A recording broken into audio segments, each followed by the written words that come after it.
Year infection ಅಂದ್ರೆ ಕಿವಿ ಒಳಗೆ ನಮ್ಮ ಕಿವಿ ಒಳಗೆ ಆಗೋ ಯಾವ್ದೇ ತರದ್ದು ಅಂದ್ರೆ ಎಕ್ಸ್ಟರ್ನಲ್ ಇನ್ಫೆಕ್ಷನ್ ಆಗೋ ತರ ಕಾರಣಗಳು ಎಷ್ಟೊಂದಿರುತ್ತೆ. ಬ್ಯಾಕ್ಟೀರಿಯಲ್ ಇನ್ಫೆಕ್ಷನ್ ಆಗ್ಬೋದು. ಇಯರ್ ಇನ್ಫೆಕ್ಷನ್ ಅಂದ್ರೆ ಬ್ಯಾಕ್ಟೀರಿಯಲ್ ಇನ್ಫೆಕ್ಷನ್ ಆಗ್ಬೋದು, ವೈರಲ್ ಇನ್ಫೆಕ್ಷನ್ ಆಗ್ಬೋದು, ಫಂಗಲ್ ಇನ್ಫೆಕ್ಷನ್ ಆಗ್ಬೋದು. ಸೊ ಬೇಸಿಕಲಿ ಇಯರ್ ಇನ್ಫೆಕ್ಷನ್ ಅಂದ್ರೆ ನಮ್ಮ ಕಿವಿಯ ಓಪನಿಂಗ್ಗೂ ಕಿವಿ ತಮಟೆ ಮಧ್ಯ ಇರೋ ಜಾಗಕ್ಕೂ ಅಲ್ಲಿ ಸುಮಾರು ಕ್ರಿಮಿಕೀಟಗಳು ಅಕ್ಯುಮುಲೇಟ್ ಆಗಿ ಅದ್ರ ಮುಖಾಂತರ ಇನ್ಫೆಕ್ಷನ್ ಆಗೋ ಸಾಧ್ಯತೆ ಇದೆ. ಸೊ ಅದರ ಲಕ್ಷಣಗಳು ಬಂದು ಕಿವಿ ಸೋರೋದಾಗ್ಲಿ, ಕಿವಿ ನೋವು ಬರೋದಾಗ್ಲಿ, ಅಥವಾ ಕಿವಿ ಬ್ಲಾಕ್ ಆಗೋದಾಗ್ಲಿ, ಇದೆಲ್ಲ ಕಿವಿ ಇಯರ್ ಇನ್ಫೆಕ್ಷನ್ ಲಕ್ಷಣಗಳು. ಇಯರ್ ಇನ್ಫೆಕ್ಷನ್ ಒಬ್ರಿಗಿಂದ ಒಬ್ರು ಆ ತರ ಸ್ಪ್ರೆಡ್ ಆಗಲ್ಲ. ಸೊ ಇನ್ಫೆಕ್ಷನ್ ಸ್ಪ್ರೆಡ್ ಆಗ್ಬೇಕು ಅಂದ್ರೆ ಅದು ಕೆಲವು ವೈರಲ್ ಇನ್ಫೆಕ್ಷನ್ಸ್, ಹರ್ಪೀಸ್ ಅಂತ ಹೇಳ್ತೀವಿ, ಆ ತರ ಇನ್ಫೆಕ್ಷನ್ ಮಾತ್ರ ಸ್ಪ್ರೆಡ್ ಆಗೋ ಸಾಧ್ಯತೆ ಇದೆ ಒಬ್ರಿಂದ ಒಬ್ರಿಗೆ ಜಸ್ಟ್ ಬೈ ಮುಟ್ಟೋದ್ರಿಂದ, ಅಥವಾ ಕಿವಿಯಲ್ಲಿ ಸೋರ್ತಾ ಇದ್ರೆ ಅದ್ರ ಡಿಸ್ಚಾರ್ಜ್ ಇಂದ, ಅದರಿಂದ ಇಯರ್ ಇನ್ಫೆಕ್ಷನ್ ಆಗೋ ಅಂದ್ರೆ ಕಂಟೇಜಿಯಸ್ ಅಂತ ಏನ್ ಹೇಳ್ತೀವಿ, ಅಂದ್ರೆ ಒಬ್ರಿಂದ ಒಬ್ರಿಗೆ ಸ್ಪ್ರೆಡ್ ಆಗೋ ಚಾನ್ಸಸ್ ತುಂಬಾ ಕಮ್ಮಿ. ತುಂಬಾ ಇಯರ್ ಇನ್ಫೆಕ್ಷನ್ಸ್ ಸ್ಪ್ರೆಡ್ ಆಗೋದು ತುಂಬಾ ಕಮ್ಮಿ. ಹರ್ಪೀಸ್ ಪ್ಲಸ್ ಕೆಲವೊಂದು ಇನ್ಫೆಕ್ಷನ್ಸ್ ಲೈಕ್ ಅಡಿನೋ ವೈರಸ್ ಇನ್ಫೆಕ್ಷನ್ ಅಂತ ಹೇಳ್ತೇವೆ, ಅದು ಒಬ್ರಿಂದ ಒಬ್ರು ಸ್ಪ್ರೆಡ್ ಆಗೋ ಚಾನ್ಸಸ್ ಇದೆ. ಸಿಂಪ್ಟಮ್ಸ್ ಅಂದ್ರೆ ಯಾವ ತರ ಲಕ್ಷಣಗಳು ಪೇಷಂಟ್ ನಿಮ್ಗೆ ಹೇಳ್ತಾರೆ, ಡಾಕ್ಟರ್ ಬಂದು ಪೇಷಂಟ್ ಸಾಮಾನ್ಯವಾಗಿ ಹೇಳೋ ಲಕ್ಷಣಗಳು ಅಂದ್ರೆ ಕಿವಿ ಸೋರ್ತಾ ಇದೆ, ಕಿವಿಯಲ್ಲಿ ಪಸ್ ತರ ಬರ್ತಾ ಇದೆ, ಅಥವಾ ನೀರಿನ ಅಂಶ ತರ ಬರ್ತಾ ಇದೆ, ಅಥವಾ ಕಿವಿ ನೋವು ಬರ್ತಾ ಇದೆ, ಅಥವಾ ಕಿವಿಯಲ್ಲಿ ಕೆಲವೊಮ್ಮೆ ರಕ್ತ ಬರೋದು, ಕಿವಿ ಒಂಥರ ಬ್ಲಾಕ್ ಆದಂಗೆ ಅನ್ಸೋದು, ಅಥವಾ ದಬ್ಬಾಕಂಗ ಅನ್ಸೋದು ಅಂತ ಹೇಳ್ತಾರೆ ಕೆಲವು ಪೇಷಂಟ್ಸ್, ಬ್ಲಾಕ್ ಆಗಿರೋ ತರ. ಸೊ ಅದೆಲ್ಲ ಇಯರ್ ಇನ್ಫೆಕ್ಷನ್ ಲಕ್ಷಣಗಳು, ಅದೆಲ್ಲ ಸಿಂಪ್ಟಮ್ಸ್ ಅಂತ ಹೇಳ್ತೇವೆ. ಸೈನ್ಸ್ ಅಂದ್ರೆ ಡಾಕ್ಟರ್ಗೆ ಏನ್ ಕಾಣಿಸುತ್ತೆ ಕಿವಿ ನೋಡಿದಾಗ, ಅದನ್ನ ಸೈನ್ಸ್ ಅನ್ನೋದು. ಸೊ ಸೈನ್ಸ್ ಅಂದ್ರೆ ಇವಾಗ ನಾವು ಕಿವಿಯಲ್ಲಿ ಇನ್ಸ್ಟ್ರೂಮೆಂಟ್ ಹಾಕಿ ನೋಡಿದಾಗ ಕಿವಿ ಸೋರ್ತಾ ಇದ್ದಾಗ ಅದು ಪಸ್ ಕಾಣಿಸ್ಬೋದು. ಆ ಪಸ್ನ ನಾವು ತೆಗೆದು ಟೆಸ್ಟಿಂಗ್ ಕಳಿಸ್ತೀವಿ ಕೆಲವೊಮ್ಮೆ ಯಾವ ತರ ಇನ್ಫೆಕ್ಷನ್ ಅಂತ ಕಂಡುಹಿಡಿಯೋಕೆ. ಕೆಲವು ಫಂಗಲ್ ಇನ್ಫೆಕ್ಷನ್ ಅಲ್ಲಿ ಈ ಕರ್ಡಿ ವೈಟ್ ಡಿಸ್ಚಾರ್ಜ್ ಅಂತೀವಿ. ಕರ್ಡಿ ವೈಟ್ ಅಂದ್ರೆ ಈ ಮೊಸರಿನ ತರ ವೈಟಿಶ್ ಆಗಿ, ಅಂದ್ರೆ ಪೂರ್ತಿ ಒಂಥರ ಈ ಮೊಸರು ತರಾನೇ ಇರುತ್ತೆ, ಗಟ್ಟಿಗೆ. ಅದ್ರ ಜೊತೆಗೆ ಸ್ವಲ್ಪ ಕಪ್ಪು ಕಪ್ಪಾಗಿ ಕಾಣಿಸುತ್ತೆ, ಅದು ಫಂಗಸ್ ಇನ್ಫೆಕ್ಷನ್ ಲಕ್ಷಣಗಳು. ಕೆಲವೊಮ್ಮೆ ಇಯರ್ ಇನ್ಫೆಕ್ಷನ್ ಆದಾಗ ಸ್ವಲ್ಪ ರಕ್ತ ಕೂಡ ಬರಬಹುದು, ವೆರಿ ಮಿನಿಮಲ್, ಅಂದ್ರೆ ಸ್ವಲ್ಪ ರಕ್ತ ಕಾಣಿಸ್ಕೋಬಹುದು. ಅದೇ ಇಯರ್ ಇನ್ಫೆಕ್ಷನ್ದು ಲಕ್ಷಣಗಳಾಗ್ಬೋದು, ಸೈನ್ ಅಂತ ಹೇಳ್ತೇವೆ. ಅಂಡ್ ನಾವು ಒಳಗೆ ಕಿವಿನ ಚೆಕ್ ಮಾಡಿ ನೋಡಿದಾಗ ಕೆಲವೊಮ್ಮೆ ಕಿವಿ ಟಮಟೆ ಕೂಡ ಕೆಂಪಾಗಿರುತ್ತೆ. So that is ear infection ಲಕ್ಷಣ again. So these are the, ಅಂದ್ರೆ ಇದೇ ಸೈನ್ಸ್ ಅಂಡ್ ಸಿಂಪ್ಟಮ್ಸ್ ಅಂತ ಏನ್ ಹೇಳ್ತೀವೋ, ಇಷ್ಟು ನಾನೇನ್ ಎಕ್ಸ್ಪ್ಲೇನ್ ಮಾಡಿದ್ನೋ ಇದೆಲ್ಲ ಇನ್ಫೆಕ್ಷನ್ ಲಕ್ಷಣಗಳು. ಇಯರ್ ಇನ್ಫೆಕ್ಷನ್ ಕಾರಣಗಳು ಬಂದು ಕೆಲವೊಮ್ಮೆ ಜಸ್ಟ್ ಅದು ಏರೋಜಾಲ್ ಇನ್ಫೆಕ್ಷನ್ ಅಂತ ಹೇಳ್ತೇವೆ. ಏರೋಜಾಲ್ ಇನ್ಫೆಕ್ಷನ್ ಅಂದ್ರೆ ಗಾಳಿಯಲ್ಲಿ ಇರೋ ಕ್ರಿಮಿಕೀಟಗಳಿಂದ ಬರೋ ಇನ್ಫೆಕ್ಷನ್ಗಳು. ಸೊ ಅದು ಬ್ಯಾಕ್ಟೀರಿಯಲ್ ಆಗ್ಬೋದು, ವೈರಸ್ ಇನ್ಫೆಕ್ಷನ್ ಆಗ್ಬೋದು. ಬ್ಯಾಕ್ಟೀರಿಯಲ್ ಅಲ್ಲೂ ಸುಮಾರು ವಿಧ ಬ್ಯಾಕ್ಟೀರಿಯಾಗಳಿದೆ. Most common streptococcal bacteria, staphylococcal. ಮಕ್ಕಳಲ್ಲಿ ಇನ್ಫ್ಲೂಯೆನ್ಸಾ ಅಂತ ಹೇಳ್ತೀವಿ, ಹಿಮೋಫಿಲಸ್ ಇನ್ಫ್ಲೂಯೆನ್ಸಾ ಅನ್ನೋ ಒಂದು ಕ್ರಿಮಿಕೀಟದಿಂದ ಆಗ್ಬೋದು. ಅದೇ ತರ ವೈರಸ್ ಇನ್ಫೆಕ್ಷನ್ಸ್ ಕೂಡ ಆಗುತ್ತೆ, ಅಡಿನೋ ವೈರಸ್ ಆಗ್ಲಿ, ಅಥವಾ ಇವನ್ ನಮ್ಮ ಈ ಹರ್ಪಿಸ್ ಇನ್ಫೆಕ್ಷನ್ ಅಂತ ಹೇಳ್ತೀವಿ. ಹರ್ಪಿಸ್ ಇನ್ಫೆಕ್ಷನ್ ತುಂಬಾ ರೇರ್ ಆಗಿ ಕಾಣಿಸ್ಕೊಳ್ಳುತ್ತೆ, because herpes infection usually immunocompromised ಅಂತ ಹೇಳ್ತಿದೆ. ಸೊ ಇಮ್ಯುನೋ ಕಾಂಪ್ರಮೈಸ್ಡ್ ಅಂದ್ರೆ ಯಾರಲ್ಲಿ ಮುಂಚಿಂದಾನೇ ಆಲ್ರೆಡಿ ಇಮ್ಯುನಿಟಿ ಕಮ್ಮಿ ಆಗಿದೆ.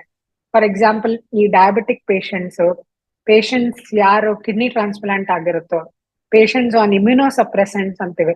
ಇಮ್ಯುನೋಸಪ್ರೆಸೆಂಟ್ ಅಂದ್ರೆ ಇವಾಗ ಕಿಡ್ನಿ ಟ್ರಾನ್ಸ್ಪ್ಲಾಂಟ್, ಲಿವರ್ ಟ್ರಾನ್ಸ್ಪ್ಲಾಂಟ್ ಎಲ್ಲ ಮಾಡುವಾಗ ನಮ್ಮ ಬಾಡಿ ಆ ಟ್ರಾನ್ಸ್ಪ್ಲಾಂಟ್ ಗೆ ಜಾಸ್ತಿ ರಿಯಾಕ್ಟ್ ಆಗ್ಬಾರ್ದು ಅಂತ ಕೆಲವು ಮೆಡಿಸಿನ್ಸ್ ಕೊಟ್ಟಿರ್ತಾರೆ. ಆ ಔಷಧಿಗಳನ್ನ ಇಮ್ಯುನೋಸಪ್ರೆಸೆಂಟ್ಸ್ ಅಂತ ಹೇಳ್ತೇವೆ. ಸೊ ಈ ಪೇಷಂಟ್ ಯಾರು ಇಮ್ಯುನೋಸಪ್ರೆಸೆಂಟ್ ಅಂತ ಮೆಡಿಕೇಶನ್ಸ್ ಮೇಲೆ ಇರ್ತಾರೋ ಅವ್ರಿಗೆಲ್ಲ ಈ ತರ ಹರ್ಪಿಸ್ ಇನ್ಫೆಕ್ಷನ್ ಆಗೋ ಚಾನ್ಸಸ್ ಜಾಸ್ತಿ ಇರುತ್ತೆ. ಬಟ್ ಜನರಲಿ ಇವನ್ ನಮ್ ಇಮ್ಯುನಿಟಿ ಚೆನ್ನಾಗಿದ್ರು ಕೂಡ ಕೆಲವೊಮ್ಮೆ ಹರ್ಪಿಸ್ ಇನ್ಫೆಕ್ಷನ್ ಆಗ್ಬೋದು. ಅದು ಒಂಥರ ವೈರಸ್ ಇನ್ಫೆಕ್ಷನ್. ಸೊ ಇನ್ನೊಂದು ಕಾರಣ, ಮೋಸ್ಟ್ ಕಾಮನ್ ಕಾರಣ ಅಂದ್ರೆ ಆ ದೊಡ್ಡವರಾಗ್ಲಿ ಮಕ್ಕಳಾಗ್ಲಿ ಕಿವಿನ ರೆಗ್ಯುಲರ್ ಆಗಿ ಕ್ಲೀನ್ ಮಾಡ್ಕೊಳ್ಳೋದು. ಕೆಲವರು ಸಾಮಾನ್ಯವಾಗಿ ಜನಕ್ಕೆ ಏನ್ ಅನ್ಸುತ್ತೆ ಅಂದ್ರೆ ನಮ್ ಕಿವಿಯಲ್ಲಿ ವ್ಯಾಕ್ಸ್ ಇರುತ್ತೆ, ಅದನ್ನ ಆಗಾಗಿ ಕ್ಲೀನ್ ಮಾಡ್ಕೊತಾ ಇರ್ಬೇಕು, ತೆಗಿಬೇಕು ಅಂತ. ಅದು ಆಕ್ಚುಲಿ ತಪ್ಪು. ಕಿವಿ ಒಳಗೆ ಇರುವ ವ್ಯಾಕ್ಸ್ ಅಥವಾ ಅದು ಸೆರುಮನ್ ಅಂತ ಹೇಳ್ತೀವಿ ಅದಕ್ಕೆ ನಮ್ಮ ಮೆಡಿಕಲ್ ಲ್ಯಾಂಗ್ವೇಜ್ ಅಲ್ಲಿ. ಸೊ ಅದು ಪ್ರೊಟೆಕ್ಟಿವ್ ಆಗೇ ಇರುತ್ತೆ. ಅಂದ್ರೆ ನಮ್ಮ ಕಿವಿ ತಮಟೆನ ಆಚೆ ಕಡೆಯಿಂದ ಬರೋ ಡಸ್ಟ್ ಆಗ್ಲಿ ಕ್ರಿಮಿಕೀಟಗಳಿಂದ ಎಲ್ಲ ಪ್ರೊಟೆಕ್ಟ್ ಮಾಡುತ್ತೆ, ಅಂದ್ರೆ ಅದನ್ನ ತಡೆಗಟ್ಟುತ್ತೆ. ಅದೇ ನಾವು ವ್ಯಾಕ್ಸ್ ನ ತೆಗಿತಾ ಇದ್ರೆ ಅದ್ರ ಪ್ರೊಟೆಕ್ಟಿವ್ ಲೇಯರ್ ಹೊಟ್ಟೋಗುತ್ತೆ. ಸೊ ತುಂಬಾನೇ ವ್ಯಾಕ್ಸ್ ಜಾಸ್ತಿ, ಕೆಲವ್ರಿಗೆ ವ್ಯಾಕ್ಸ್ ಪ್ರೊಡಕ್ಷನ್ ಜಾಸ್ತಿ ಇರುತ್ತೆ. ಸೊ ವ್ಯಾಕ್ಸ್ ಅನ್ನೋದು ಕಿವಿಯಲ್ಲೇ ಇರೋ ಕೆಲವು ಗ್ಲ್ಯಾಂಡ್ಸ್, ಸೆರುಮಿನಸ್ ಗ್ಲ್ಯಾಂಡ್ಸ್ ಅಂತ ಹೇಳ್ತೀವಿ, ಅದರಿಂದ ಪ್ರೊಡ್ಯೂಸ್ ಆಗುತ್ತೆ. ಅದು ತಂತಾನಾಗೆ ಎವ್ರಿ ಡೇ ನಾವು ಮಲ್ಕೊಂಡಾಗ ಸ್ವಲ್ಪ ಆಚೆ ಬಂದು ತಂತಾನಾಗಿ ಕ್ಲಿಯರ್ ಆಗುತ್ತೆ. ಬಟ್ ಸ್ವಲ್ಪ ಕಿವಿಯಲ್ಲಿ ವ್ಯಾಕ್ಸ್ ಇದ್ದೇ ಇರುತ್ತೆ. ಸ್ವಲ್ಪ ವ್ಯಾಕ್ಸ್ ಇದ್ದಷ್ಟು ಒಳ್ಳೇದೆ. ತುಂಬಾ ವ್ಯಾಕ್ಸ್ ಕೆಲವು ಅಕ್ಯುಮುಲೇಟ್ ಆದಾಗ, ಕಟ್ಕೊಂಡಾಗ ಮಾತ್ರ ನಾವು ಅದನ್ನ ಇನ್ಸ್ಟ್ರೂಮೆಂಟ್ ಅಲ್ಲಿ ಅಥವಾ ಸಿರಿಂಜಿಂಗ್ ಅನ್ನೋ ಒಂದು ಮೆಥಡ್ ಅಲ್ಲಿ ಕ್ಲೀನ್ ಮಾಡಿ ತೆಗಿತೇವೆ. ಸೊ ಸಾಮಾನ್ಯವಾಗಿ ನಾವು ಇಯರ್ನ ಅಂದ್ರೆ ಕಿವಿನ ರೆಗ್ಯುಲರ್ ಆಗಿ ಕ್ಲೀನ್ ಮಾಡ್ಕೋಬಾರ್ದು. ಸೊ ಕೆಲವ್ರಿಗೆ ಅಭ್ಯಾಸ ಇರುತ್ತೆ, ಈ ಹೇರ್ ಪಿನ್ ಆಗ್ಲಿ ಅಥವಾ ಸೇಫ್ಟಿ ಪಿನ್ನು, ಕೆಲವ್ರಿಗೆ ಇವನ್ ಈ ಮ್ಯಾಚ್ ಸ್ಟಿಕ್ಸ್, ಬೆಂಕಿಪಟ್ಟಣದ ಕಡ್ಡಿಗಳು, ಅಥವಾ ಕೆಲವೊಮ್ಮೆ ಏನ್ ಕೈಗೆ ಸಿಗುತ್ತೋ ಕೀ ಚೈನು, ಕೀ ಅಂತದೆಲ್ಲ ತಗೊಂಡು ಕ್ಲೀನ್ ಮಾಡ್ಕೊತಾ ಇರ್ತಾರೆ. ಅದರಿಂದ ಕೆಲವೊಮ್ಮೆ ಏನಾಗುತ್ತೆ, ಗಾಯ ಆಗುತ್ತೆ ಕಿವಿ ಒಳಗೆ. ಗಾಯ ಆದಾಗೆ ಆ ಗಾಯ ಹೀಲ್ ಆಗದೆ ಇದ್ದಾಗ ಆ ಜಾಗದಲ್ಲಿ ಸ್ವಲ್ಪ ಡಸ್ಟ್ ಕ್ರಿಮಿಕೀಟಗಳೆಲ್ಲ ಕೂತ್ಕೊಂಡಾಗ ಅದರಿಂದಾನೇ ಇನ್ಫೆಕ್ಷನ್ ಆಗೋ ಸಾಧ್ಯತೆ ಇದೆ. ಸೊ ಅದೇ ತರ ಸ್ವಿಮ್ಮಿಂಗ್, ಕೆಲವು ಮಕ್ಕಳು ಸಾಮಾನ್ಯವಾಗಿ ಸ್ವಿಮ್ಮಿಂಗ್ ಹೋದಾಗ ಕಿವಿ ಒಳಗ್ ನೀರ್ ಹೋಗುತ್ತೆ. ನೀರ್ ಹೋದಾಗೆಲ್ಲ ಇನ್ಫೆಕ್ಷನ್ ಆಗ್ಬೇಕು ಅಂತ ಏನಿಲ್ಲ, ಬಟ್ ಸ್ವಿಮ್ಮಿಂಗ್ ಹೋದಾಗ ಸ್ವಲ್ಪ ನೀರಿನ ಫೋರ್ಸ್ ಜಾಸ್ತಿ ಇರೋ ಕಾರಣ ಕಿವಿ ಒಳಗೆ ಸ್ಪ್ಲಾಶ್ ಆದಾಗ ಇನ್ಫೆಕ್ಷನ್ ಆಗೋ ಚಾನ್ಸಸ್ ಇದೆ. ಸೊ ಅದಕ್ಕೆ ಸ್ವಿಮ್ಮಿಂಗ್ ಹೋದಾಗ ನಾವ್ ಹೇಳ್ತೀವಿ ಇಯರ್ ಪ್ಲಗ್ಸ್ ಹಾಕೊಳ್ಳಿ, ಅಥವಾ ಕಿವಿನ ಆಚೆ ಕಡೆಯಿಂದ ಒಂದು ಹತ್ತಿನ ಕೊಬ್ಬರಿ ಎಣ್ಣೆಯಲ್ಲಿ ಅದ್ಬಿಟ್ಟು ಅಥವಾ ಸ್ವಲ್ಪ ವ್ಯಾಸ್ಲೈನ್ ಹಚ್ಬಿಟ್ಟು ಕಿವಿ ಒಳಗೆ ಇಟ್ಕೊಳ್ಳಿ. ಅಂದ್ರೆ ಈ ಎಂಟ್ರೆನ್ಸ್ ಅಲ್ಲಿ ಸ್ವಿಮ್ಮಿಂಗ್ ಆದ ತಕ್ಷಣ ಹತ್ತಿನ ತೆಗಿಬೇಕು. ಈ ತರ ಸ್ವಿಮ್ಮಿಂಗ್ ಆಗ್ಲಿ, ಏರೋಜಾಲ್ ಇನ್ಫೆಕ್ಷನ್ ಆಗ್ಲಿ, ಅಥವಾ ನಾವೇ ಮೆಕ್ಯಾನಿಕಲಿ ಕ್ಲೀನ್ ಮಾಡ್ಕೊಂಡಿರೋ ಕಾರಣ ಕೂಡ ಇಯರ್ ಇನ್ಫೆಕ್ಷನ್ ಆಗೋ ಸಾಧ್ಯತೆ ಇದೆ. ಡಯಾಬಿಟಿಕ್ ಪೇಷಂಟ್ಸ್, ಯಾರು ಡಯಾಬಿಟಿಸ್ ಇದೆಯೋ ಅವ್ರಿಗೆ ಸ್ವಲ್ಪ ಇಯರ್ ಇನ್ಫೆಕ್ಷನ್ಸ್ ಆಗೋ ಚಾನ್ಸಸ್ ತುಂಬಾ ಜಾಸ್ತಿ ಇರುತ್ತೆ. ಅದಕ್ಕೆ ಅವ್ರು ರೆಗ್ಯುಲರ್ ಆಗಿ ಕ್ಲೀನ್ ಮಾಡ್ಕೊಳ್ಳೋದಾಗ್ಲಿ, ಕಿವಿಯಲ್ಲಿ ಏನು ಕಡ್ಡಿ ಹಾಕೊಳ್ಳೋದಾಗ್ಲಿ ಎಲ್ಲ ಮಾಡಬಾರ್ದು. ಇಯರ್ ಇನ್ಫೆಕ್ಷನ್ ಡಯಾಗ್ನೋಸಿಸ್ ಮೇನ್ಲಿ ಇವಾಗ ಪೇಷಂಟ್ಗೆ ಫಸ್ಟ್ ಪೇನ್ ಅಂತ, ತುಂಬಾ ಸ್ವಲ್ಪ ಪೇನ್ ಇದ್ರೆ ಸಾಮಾನ್ಯವಾಗಿ ಅವರೇ ಮೆಡಿಸಿನ್ ತಗೊಂಡು, ಕೆಲವೊಮ್ಮೆ ಓವರ್ ದ ಕೌಂಟರ್ ಅಂತೀವಿ, ಮೆಡಿಕಲ್ ಶಾಪ್ ಇಂದ ಡ್ರಾಪ್ಸ್ ಎಲ್ಲ ತಗೊಂಡು ಕಮ್ಮಿ ಆಗುತ್ತೆ ಅಂತ ಅನ್ಕೋತಾರೆ. ಬಟ್ ಆಮೇಲೆ ಪೇನ್ ಜಾಸ್ತಿ ಆದಾಗ ಡಾಕ್ಟರ್ ಹತ್ರ ಬರ್ತಾರೆ. ಸೊ ಡಾಕ್ಟರ್ ಫಸ್ಟ್ ನಾವು ಆಸ್ ENT ಸರ್ಜನ್ ನೋಡಿದಾಗ ಕಿವಿ ಒಳಗೆ ಯಾವ್ದೇ ತರದ ಪಸ್ ಕಾಣಿಸ್ಕೊಂಡ್ರೆ, ಅಥವಾ ಕಿವಿಯ ಇಯರ್ ಕೆನಾಲ್ ಅಂತ ಹೇಳ್ತೀವೋ ಅದು ಪೂರ್ತಿ ಕೆಂಪಾಗಿರುತ್ತೆ, ಕೆಲವೊಮ್ಮೆ ಕಿವಿ ತಮಟೆನೆ ಕೆಂಪಾಗಿರುತ್ತೆ, ಕೆಲವೊಮ್ಮೆ ಕಿವಿ ತಮಟೆಯ ಹಿಂಭಾಗದಲ್ಲಿ ನೀರ್ ತುಂಬಿಕೊಂಡಿರುತ್ತೆ. ಸೊ ಇದೆಲ್ಲ ಇಯರ್ ಇನ್ಫೆಕ್ಷನ್ ಲಕ್ಷಣಗಳು. ಇದನ್ನ ನೋಡಿದ್ರೇನೆ ನಮ್ಗೆ just by looking at the ear, ಕಿವಿ ನೋಡಿದಾಗ್ಲೇ ಇಯರ್ ಇನ್ಫೆಕ್ಷನ್ ಅಂತ ಗೊತ್ತಾಗುತ್ತೆ. ಟ್ರೀಟ್ಮೆಂಟ್ ಅಂದ್ರೆ ಫಸ್ಟ್ ಆಗಿ ನಾವು ಟ್ರೀಟ್ಮೆಂಟ್ ಅದರಲ್ಲೂ ವಿಧವಾದ ಟ್ರೀಟ್ಮೆಂಟ್ ಇದೆ. ಇನಿಷಿಯಲಿ ನಾವು ಮೈಲ್ಡ್ ಇನ್ಫೆಕ್ಷನ್ ಇದ್ದಾಗ ಸಾಮಾನ್ಯವಾಗಿ ಫಸ್ಟ್ ಪೇಷಂಟ್ ಹೇಳೋದು ಪ್ರಿಕಾಷನ್ ವೈಸ್ ಕಿವಿ ಒಳಗೆ ಮತ್ತೆ ನೀರ್ ಹೋಗ್ಬಾರ್ದು. ಸೊ ಇಯರ್ ಇನ್ಫೆಕ್ಷನ್ ಇದ್ದಾಗ ಅಟ್ಲೀಸ್ಟ್ ಒಂದ್ 5 ದಿನದಿಂದ 1 ವಾರ ಅವರು ತಲೆ ಸ್ನಾನ ಮಾಡಬಾರ್ದು. ಸೊ ತಲೆ ಸ್ನಾನ ಮಾಡಿದಾಗ ನಾವ್ ಎಷ್ಟೇ ಕೇರ್ಫುಲ್ ಆಗಿದ್ರು ಕಿವಿ ಒಳಗೆ ಮತ್ತೆ ನೀರ್ ಹೋಗೋ ಸಾಧ್ಯತೆ ಇರುತ್ತೆ. ಅದರಿಂದ ಇಯರ್ ಇನ್ಫೆಕ್ಷನ್ ಇನ್ನೂ ಜಾಸ್ತಿ ಆಗ್ಬೋದು. ಒಂದು ಪ್ರಿವೆಂಟಿವ್ ಥಿಂಗ್ ಏನು, ಕಿವಿನ ಹೇಗ್ ನೋಡ್ಕೋಬೇಕು ಅದು ಹೇಳ್ತೀವಿ. ಇನ್ನೊಂದು, ಕಿವಿ ಒಳಗೆ ಆಚೆ ಪಸ್ ಬರ್ತಾ ಇದ್ರೆ ಅದನ್ನ ಆಗಾಗ ಜಸ್ಟ್ ಆಚೆ ಕಡೆದ್ ಮಾತ್ರ ಕ್ಲೀನ್ ಮಾಡ್ಬೇಕು, ಕಿವಿ ಒಳಗೆ ಇಯರ್ ಬಡ್ ಎಲ್ಲ ಹಾಕ್ಬಾರ್ದು. ಇನ್ನು ಮೆಡಿಸಿನ್ ವೈಸ್ ನಾವು 2 ಟೈಪ್ ಅಂತ ಹೇಳ್ತೀವಿ. ಒಂದು ಟಾಪಿಕಲ್ ಅಂದ್ರೆ ಕಿವಿ ಒಳಗೆ ಹಾಕೋ ಅಂತ ಡ್ರಾಪ್ ಆಗ್ಲಿ ಆಯಿಂಟ್ಮೆಂಟ್ ಆಗ್ಲಿ. ಸೊ ಡ್ರಾಪ್ಗಳು anti bacterial drop, anti fungal drop ಅಂತ ಟೈಪ್ ಆಫ್ ಡ್ರಾಪ್ಸ್, 2 ಬೇರೆ ಡ್ರಾಪ್ಸ್. ಅದು ಕೆಲವೊಮ್ಮೆ ಜಸ್ಟ್ ಈ ಇಯರ್ ಕ್ಲೀನ್ ಮಾಡ್ಕೊಂಡಿರೋ ಕಾರಣ ಕಿವಿ ಟಮಟೆಗೇನು ಇನ್ಫೆಕ್ಷನ್ ಆಗಿರಲ್ಲ, ಆಚೆ ಕಡೆ ಇನ್ಫೆಕ್ಷನ್ ಇರುತ್ತೆ, ಅದನ್ನ ಓಟೈಟಿಸ್ ಎಕ್ಸ್ಟರ್ನಾ ಅಂತ ಹೇಳ್ತೇವೆ. ಸೊ ಅದಕ್ಕೂ ನಾವು ಕೆಲವೊಮ್ಮೆ ಡ್ರಾಪ್ಸ್ ಜೊತೆಗೆ ಆಯಿಂಟ್ಮೆಂಟ್ ಕೂಡ ಹೇಳ್ತೇವೆ. ಆಯಿಂಟ್ಮೆಂಟ್ ನ ಕೈ ಕ್ಲೀನ್ ಆಗಿ ತೊಳ್ಕೊಂಡು ನಮ್ಮ ಚಿಕ್ಕ ಬೆರಳಲ್ಲಿ ಅವ್ರು ಹಚ್ಕೋಬಹುದು, ಅಥವಾ ಜಸ್ಟ್ ಒಂದ್ ಇಯರ್ ಬಡ್ ಅಲ್ಲಿ ಚಿಕ್ಕದಾಗಿ ಆಯಿಂಟ್ಮೆಂಟ್ ಸ್ಪ್ರೆಡ್ ಮಾಡ್ಕೊಂಡು ಜಸ್ಟ್ ಆಚೆ ಕಡೆಯಿಂದ ಎಷ್ಟಾಗುತ್ತೋ ಅಷ್ಟು ಆಯಿಂಟ್ಮೆಂಟ್ ಹಚ್ಬೇಕು. ತುಂಬಾ ಡೀಪ್ ಆಗಿ ಇಯರ್ ಬಡ್ ನ ಹಾಕ್ಬೇಡಿ ಅಂತ ಹೇಳ್ತೇವೆ. ಅದೇ ತರ ಇದು ಟಾಪಿಕಲ್ ಆಯ್ತು, ಅಂದ್ರೆ ಕಿವಿ ಒಳಗೆ ಹಾಕೋ ತರ ಮೆಡಿಸಿನ್ಸ್. ಅದೇ ತರ ನಾವು ಟ್ಯಾಬ್ಲೆಟ್ ನುಂಗೋದು ಮೆಡಿಸಿನ್ಸ್ ಕೂಡ ಕೊಡ್ತೇವೆ. ಸೊ ಅದರಲ್ಲಿ ಆಂಟಿಬಯೋಟಿಕ್ ಮೆಡಿಸಿನ್ಸ್, ಕೆಲವೊಮ್ಮೆ ಪೇನ್ ಕಿಲ್ಲರ್ ಮೆಡಿಸಿನ್, ಮತ್ತೆ ಶೀತದ ಅಂಶ ಕಮ್ಮಿ ಮಾಡೋ ಮೆಡಿಸಿನ್ ಕೂಡ ಕೊಡ್ತೇವೆ. ಸಾಮಾನ್ಯವಾಗಿ ಶೀತ ಇರೋರ್ಗೆ ಫಸ್ಟ್ ಶೀತದ ಟ್ರೀಟ್ಮೆಂಟ್ ಕೊಡ್ತೇವೆ. ಯಾಕಂದ್ರೆ ಕಿವಿಗೂ ಮೂಗಿಗೂ ಒಂದು ಟ್ಯೂಬ್ ಕನೆಕ್ಷನ್ ಇದೆ, ಅದನ್ನ ಯೂಸ್ಟೇಷನ್ ಟ್ಯೂಬ್ ಅಂತ ಹೇಳ್ತೇವೆ. ಇಯರ್ ಇನ್ಫೆಕ್ಷನ್ ಎಲ್ಲ ಕಿವಿಯೊಳಗಾಗೋ ಇನ್ಫೆಕ್ಷನ್ ನೆಗಡಿ ಇದ್ರೆ ಅದನ್ನ ನೆಗಡಿಯಿಂದ ಇನ್ನು ಇಯರ್ ಇನ್ಫೆಕ್ಷನ್ ಜಾಸ್ತಿ ಆಗೋ ಸಾಧ್ಯತೆ ಇದೆ. ಅದರಿಂದ ನೆಗಡಿ ಏನಾದ್ರು ಇದ್ರೆ ಅದಕ್ಕೆ ಫಸ್ಟ್ ಟ್ರೀಟ್ಮೆಂಟ್ ಕೊಟ್ಟು ನಾವು ನೆಗಡಿನ ಕೂಡ ಸರಿ ಮಾಡಬೇಕು. ಸೊ ಇದು ಟ್ರೀಟ್ಮೆಂಟ್ ಆಫ್ ಇಯರ್ ಇನ್ಫೆಕ್ಷನ್. ಅದೇ ತರ ಬೇರೆ ಇವಾಗ ವೈರಲ್ ಇನ್ಫೆಕ್ಷನ್, ಹರ್ಪೆಸ್ ಇನ್ಫೆಕ್ಷನ್ ಇದ್ರೆ ಅದಕ್ಕೆ ಆಂಟಿ ವೈರಲ್ ಅಂತ ಕೊಡ್ತೇವೆ.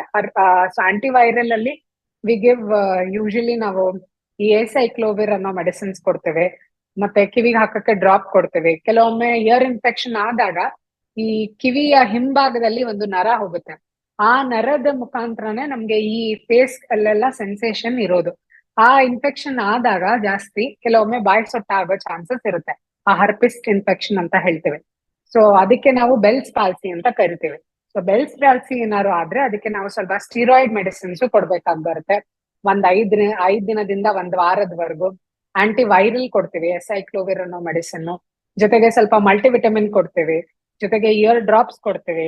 ಸೊ ಈ ತರ ಬೇಸ್ಡ್ ಆನ್ ಯಾವ ತರದ ಇನ್ಫೆಕ್ಷನ್ ಅದ್ರ ಮೇಲೆ ಟ್ರೀಟ್ಮೆಂಟ್ ಡಿಸೈಡ್ ಆಗುತ್ತೆ. ಇಮ್ಯುನೋ ಕಾಂಪ್ರಮೈಸ್ಡ್ ಪೇಷಂಟ್ಸ್ ಅಂತ ಹೇಳ್ತೇವೆ. ಡಯಾಬಿಟಿಸ್ ಯಾರಿಗೆ ಆಲ್ರೆಡಿ ಇಮ್ಯುನಿಟಿ ಸ್ವಲ್ಪ ಡೌನ್ ಆಗಿರುತ್ತಲ್ವಾ, ಡಯಾಬಿಟಿಸ್ ಇರೋರ್ಗೆ, ಅಥವಾ ಕ್ಯಾನ್ಸರ್ ಪೇಷಂಟ್ಸು, ಅಥವಾ ಪೇಷಂಟ್ಸ್ ಆರ್ ಇಮ್ಯುನೋ ಸಪ್ರೆಸೆಂಟ್ಸ್ ಅಂತ ಹೇಳ್ತೇವೆ, ಅಥವಾ ಆಲ್ರೆಡಿ ಕೆಲವು ಕಾರ್ಡಿಯಾಕ್ ಮೆಡಿಸಿನ್ಸ್ ಎಲ್ಲ ತಗೋತಾ ಇರೋ ಪೇಷಂಟ್ಸು, ಯಾರಿಗ ಆಲ್ರೆಡಿ ಇನ್ಫೆಕ್ಷನ್ ಆಗಿದೆ, ಬೇರೆ ಕೈಂಡ್ ಆಫ್ ಇವಾಗ ಲೋವರ್ ರೆಸ್ಪಿರೇಟರಿ ಇನ್ಫೆಕ್ಷನ್ಸ್ ಎಲ್ಲ ಆಗಿರುತ್ತೆ, ಜೊತೆಗೆ ಏರ್ ಇನ್ಫೆಕ್ಷನ್ ಆದಾಗ ಅದು ಬೇಗ ಸರಿ ಹೋಗಲ್ಲ, ಸ್ವಲ್ಪ ಟೈಮ್ ತಗೊಳುತ್ತೆ. ಇಯರ್ ಇನ್ಫೆಕ್ಷನ್ ಸಾಮಾನ್ಯವಾಗಿ ಮಕ್ಕಳಲ್ಲಿ ಯಾರು ಹೈಜೀನ್ ಮೇಂಟೈನ್ ಮಾಡಲ್ವೋ, ಒಳ್ಳೆ ಹೈಜೀನ್ ಮೇಂಟೈನ್ ಆಗಿಲ್ಲ ಅಂತವರಲ್ಲಿ ಇನ್ಫೆಕ್ಷನ್ಸ್ ಆಗೋ ಸಾಧ್ಯತೆ ಇದೆ. ಮತ್ತೆ ಯಾರು ತುಂಬಾ ಇಯರ್ ಬಡ್ಸ್ ಯೂಸ್ ಮಾಡ್ತಾರೆ ಆತರ ಪೇಷಂಟ್ಸ್ ಅಲ್ಲಿ ಇಯರ್ ಇನ್ಫೆಕ್ಷನ್ಸ್ ಕಾಣಿಸ್ಕೊಳ್ಳುತ್ತೆ. ಇಯರ್ ಇನ್ಫೆಕ್ಷನ್ ಅಲ್ಲೂ ನಾವು 2 ಟೈಪ್ ಹೇಳ್ತೇವೆ. ಒಂದು ಅಕ್ಯೂಟ್ ಓಟೈಟಿಸ್ ಮೀಡಿಯಾ ಅಂತ ಹೇಳ್ತೇವೆ, ಇನ್ನೊಂದು ಕ್ರಾನಿಕ್ ಓಟೈಟಿಸ್ ಮೀಡಿಯಾ ಅಂತ. ಸೊ ಅಕ್ಯೂಟ್ ಓಟೈಟಿಸ್ ಮೀಡಿಯಾ ಅಂದ್ರೆ ಇನ್ಫೆಕ್ಷನ್ ಶುರು ಆಗಿ 6 ವಾರದಿಂದ ಕಮ್ಮಿ, ಆಗಾಗ ಇನ್ಫೆಕ್ಷನ್ ಆಗ್ತಿರೋದು 6 ವಾರಕ್ಕೂ ಕಮ್ಮಿ ಡ್ಯೂರೇಷನ್ ಇದ್ರೆ, ಅಂದ್ರೆ ಸಮಯ 6 ವಾರಕ್ಕಿಂತ ಕಮ್ಮಿ ಇದ್ರೆ ಅದನ್ನ ಅಕ್ಯೂಟ್ ಅಂತ ಹೇಳ್ತೇವೆ. ಅದೇ 6 ವಾರಕ್ಕಿಂತ ಜಾಸ್ತಿ ಆಗಾಗ ಆಗ್ತಾ ಇದೆ, ಇವಾಗ 2 ತಿಂಗಳಿಗೆ ಒಂದ್ಸತಿ ಆಗುತ್ತೆ, ಮತ್ತೆ ಒಂದು ಸ್ವಲ್ಪ ವಾಸಿ ಆಗುತ್ತೆ, ಮತ್ತೆ 3 ತಿಂಗಳಾದ್ಮೇಲೆ ಆಗುತ್ತೆ, ಆತರ ಎಲ್ಲ ಇದ್ದಾಗ ಕ್ರಾನಿಕ್ ಇನ್ಫೆಕ್ಷನ್ ಅಂತ ಹೇಳ್ತೇವೆ. ಸೊ ಕ್ರಾನಿಕ್ ಓಟೈಟಿಸ್ ಮೀಡಿಯಾ ಈ ತರ ಕಂಡೀಷನ್ ಅಲ್ಲಿ ಲಾಂಗ್ ಸ್ಟ್ಯಾಂಡಿಂಗ್ ಇನ್ಫೆಕ್ಷನ್ ಇದ್ದಾಗ ಅದಕ್ಕೇನು ಪೇಷಂಟ್ ಟ್ರೀಟ್ಮೆಂಟ್ ತಗೊಳ್ದೇ ಇದ್ರೆ, ಅಂದ್ರೆ ಕ್ರಾನಿಕ್ ಇನ್ಫೆಕ್ಷನ್ಸ್ ಅಲ್ಲೆಲ್ಲ ಏನಾಗುತ್ತೆ, ಕಿವಿ ಟಮಟೆಯಲ್ಲಿ ಹೋಲ್ ಆಗೋ ಚಾನ್ಸಸ್ ಇರುತ್ತೆ. ಹೋಲ್ ಆದಾಗ ಆ ಇನ್ಫೆಕ್ಷನ್ ಅದು ಟಾಕ್ಸಿಕ್ ಮೆಟೀರಿಯಲ್ಸ್ ಎಲ್ಲ ಟಮಟೆಯ ಮುಖಾಂತರ ಕಿವಿಯ ಅಂತರ್ಕರಣದಲ್ಲಿ ಹೋಗಿ ಅವಾಗ ಹಿಯರಿಂಗ್ ಲಾಸ್ ಆಗೋ ಸಾಧ್ಯತೆ ಇದೆ. ಸೊ ಅದರಿಂದ ಕ್ರಾನಿಕ್ ಇನ್ಫೆಕ್ಷನ್ಸ್ ಅಲ್ಲಿ ಹಿಯರಿಂಗ್ ಲಾಸ್ ಆಗುತ್ತೆ. ಅದು ತುಂಬಾ ಕಾಮನ್ ಅಲ್ಲ, ಬಟ್ ಅದನ್ನು ನಾವು ನೋಡ್ತೇವೆ ನಮ್ಮ ಪ್ರಾಕ್ಟೀಸ್ ಅಲ್ಲಿ. ಇಯರ್ ಇನ್ಫೆಕ್ಷನ್ ಇಂದ ಹಿಯರಿಂಗ್ ಲಾಸ್ ಆಗೋ ಚಾನ್ಸಸ್ ಇದೆ. ಕಿವಿ ಟಮಟೆಯಲ್ಲಿ ಹೋಲ್ ಆಗೋ ಚಾನ್ಸಸ್ ಇರುತ್ತೆ. ಕಿವಿ ಟಮಟೆ ಹೋಲ್ ಆದ್ರೆ ಅದೇ ಕೇಳಿಸೋದು ಕಮ್ಮಿ ಆಗುತ್ತೆ, ಕಿವಿ ಆಗಾಗ ಸೋರುತ್ತೆ. ಮತ್ತೆ ಕೆಲವೊಮ್ಮೆ ನರ, ಕಿವಿ ಹಿಂಭಾಗದಲ್ಲಿ ಒಂದು ನರ ಇರುತ್ತೆ, ಫೇಶಿಯಲ್ ನರ್ವ್ ಅಂತ. ಆ ಫೇಶಿಯಲ್ ನರ್ವ್ ಏನಾದ್ರು ಒತ್ತಡ, ಇನ್ಫೆಕ್ಷನ್ ಇಂದ ಒತ್ತಡ ಬಿದ್ರೆ ಬಾಯಿ ಸೊಟ್ಟ ಆಗೋ ಚಾನ್ಸಸ್ ಇರುತ್ತೆ. ಅದನ್ನ ನಾವು facial palsy due to chronic otitis media ಅಂತ ಹೇಳ್ತೇವೆ. ಕೆಲವೊಮ್ಮೆ ಇನ್ಫೆಕ್ಷನ್ ಮೆದುಳಿಗೆ ಹೋಗಿ ಮೆದುಳು ರಿಲೇಟೆಡ್ ಕಾಂಪ್ಲಿಕೇಶನ್ಸ್, ಮೆನಿಂಜೈಟಿಸ್ ಅಂತ ಹೇಳ್ತೇವೆ, which is again intracranial complication, ಅದಾಗ್ಬೋದು. ಅದೇ ತರ ಲ್ಯಾಬ್ರಿಂಥೈಟಿಸ್ ಆಗ್ಬೋದು. ಲ್ಯಾಬ್ರಿಂಥೈಟಿಸ್ ಅಲ್ಲಿ ಕಿವಿ ಪೇಷಂಟ್ಗೆ ತುಂಬಾ ತಲೆಚಕ್ಕರ್ ಆಗಾಗ ಬರೋದು, ಕೇಳಿಸೋದು ಕಮ್ಮಿ ಆಗೋದು, ಕಿವಿ ಸೋರೋದು, ಈ ತರ ಲಕ್ಷಣಗಳು ಇರುತ್ತೆ. ಕೆಲವೊಮ್ಮೆ ಬ್ರೇನ್ ಆಪ್ಸೆಸ್ ಅಂತ ಹೇಳ್ತೇವೆ. ಸೊ ಕಿವಿಯ ಹಿಂಭಾಗದಲ್ಲಿ ನಮ್ಮ ಮ್ಯಾಸ್ಟಾಯ್ಡ್ ಅನ್ನೋ ಒಂದು ಮೂಳೆ ಇದೆ. ಆ ಮೂಳೆಯಲ್ಲಿ ಇನ್ಫೆಕ್ಷನ್ ಜಾಸ್ತಿ ಆದಾಗ ಆ ಮೂಳೆಯ ಮುಖಾಂತರ ಕಿವಿ ಹಿಂಭಾಗಕ್ಕೆ ಇನ್ಫೆಕ್ಷನ್ ಹೋದ್ರೆ ಕೆಲವೊಮ್ಮೆ ಬ್ರೈನ್ ಆಪ್ಸೆಸ್, ಸೆರಿಬ್ರಲ್ ಆಪ್ಸೆಸ್ ಅಂತ ಹೇಳ್ತೇವೆ. ಅದೇ ತರ ಲ್ಯಾಟ್ರಲ್ ಸೈನಸ್ ಥ್ರಾಂಬೋಫ್ಲೆಬೈಟಿಸ್ ಅಂತ ಹೇಳ್ತೀವಿ, ಅದು ಒಂಥರ ರೇರ್ ಕಾಂಪ್ಲಿಕೇಶನ್. ಆ ತರ ಕಾಂಪ್ಲಿಕೇಶನ್ ಎಲ್ಲ ಆದಾಗ ಪೇಷಂಟ್ಗೆ ತುಂಬಾ ಹೆಚ್ಚಿಗೆ ಜ್ವರ ಬರೋದು, ಆ ಪ್ರಜ್ಞೆ ತಪ್ಪದಂಗ ಆಗೋದು, ಸಡನ್ ಆಗಿ ಸೀಜರ್ಸ್ ಫಿಟ್ಸ್ ತರ ಬರೋದು ಎಲ್ಲ ಆಗೋ ಚಾನ್ಸಸ್ ಇರುತ್ತೆ. ಬಟ್ ಈ ತರ ಲಕ್ಷಣಗಳು ಇನ್ಫೆಕ್ಷನ್ಸ್ ಆಗೋ ಚಾನ್ಸಸ್ ಯಾವಾಗಿರುತ್ತೆ ಅಂದ್ರೆ, ತುಂಬಾನೇ ಇನ್ಫೆಕ್ಷನ್ ಇದ್ದು ಪೇಷಂಟ್ ಏನು ಆಂಟಿಬಯೋಟಿಕ್ ತಗೊಳ್ದೆ, ಅದಕ್ಕೆ ಏನು ಟ್ರೀಟ್ಮೆಂಟ್ ತಗೊಳ್ದೆ ಹಾಗೆ ವೇಟ್ ಮಾಡ್ತಾ ಇದ್ದಾರೆ, ಹಾಗೆ ಕಮ್ಮಿ ಆಗುತ್ತೆ ಅಂತ ವೇಟ್ ಮಾಡ್ತಿರೋ ಪೇಷಂಟ್ಸ್ ಅಲ್ಲಿ ಮಾತ್ರ ಈ ತರ ಇನ್ಫೆಕ್ಷನ್ಸ್ ಕಾಣಿಸ್ಕೊಳ್ಳುತ್ತೆ. ಬಟ್ ಅದು ತುಂಬಾ ರೇರ್, ಈ ತರ ಇನ್ಫೆಕ್ಷನ್ ಕಾಂಪ್ಲಿಕೇಶನ್ಸ್ ತುಂಬಾ ರೇರ್. ಮೋಸ್ಟ್ ಕಾಮನ್ ಕಾಂಪ್ಲಿಕೇಶನ್ ಬಂದು ಇಯರಿಂಗ್ ಲಾಸ್, ಮತ್ತೆ ಕೆಲವೊಮ್ಮೆ ಅದೇ ಇಯರ್ ಡ್ರಮ್ ಹೋಲ್ ಆಗಿರುತ್ತೆ, ಸೊ ಅದನ್ನ ರಿಪೇರ್ ಮಾಡ್ಬೇಕು. ಮತ್ತೆ ಈ ತರ ಕಿವಿಯ ಹಿಂಭಾಗದಲ್ಲಿ ಇನ್ಫೆಕ್ಷನ್ ಆಗಿ ಪಫ್ ಕಲೆಕ್ಟ್ ಆಗುತ್ತೆ, ಮ್ಯಾಸ್ಟ್ರಾಯ್ಡೈಟಿಸ್ ಅಂತ ಹೇಳ್ತೀವಿ, ಜೊತೆಗೆ facial nerve policy.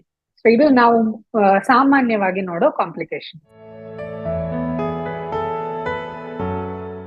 Year infection ನ ನಾವು ಪ್ರಿವೆಂಟ್ ಮಾಡಬಹುದು. ನಾವು ರೆಗ್ಯುಲರ್ ಆಗಿ ಕ್ಲೀನ್ ಆಗಿ ಇಟ್ಕೊಂಡ್ರೆ, ಅಂದ್ರೆ ಕಿವಿ ಏನು ಸೋರಕ್ಕೆ ಏನಾದ್ರು ಶುರು ಆದ್ರೆ ಅಂದ್ರೆ ಅದು ಇನ್ಫೆಕ್ಷನ್ ಆಗಿದೆ ಅಂತ ಚಾನ್ಸ್ ಇರುತ್ತೆ. ಅವಾಗ ಕೂಡ್ಲೆ ನಾವು ಡಾಕ್ಟರ್ ಹತ್ರ ಟ್ರೀಟ್ಮೆಂಟ್ ಚಿಕಿತ್ಸೆ ತಗೊಂಡಾಗ ಅದು ಕರೆಕ್ಟ್ ಆಗಿ ಕ್ಲಿಯರ್ 5 days ಎಷ್ಟು ಆಂಟಿಬಯೋಟಿಕ್ ಹೇಳ್ತಾರೋ, ಏನ್ ಮೆಡಿಸಿನ್ ಹೇಳ್ತಾರೋ ಅದು ಕರೆಕ್ಟ್ ಆಗಿ ತಗೊಂಡ್ರೆ ಸಾಮಾನ್ಯವಾಗಿ ಅದು ಕಾಂಪ್ಲಿಕೇಶನ್ಗೆ ಟರ್ನ್ ಆಗೋಲ್ಲ.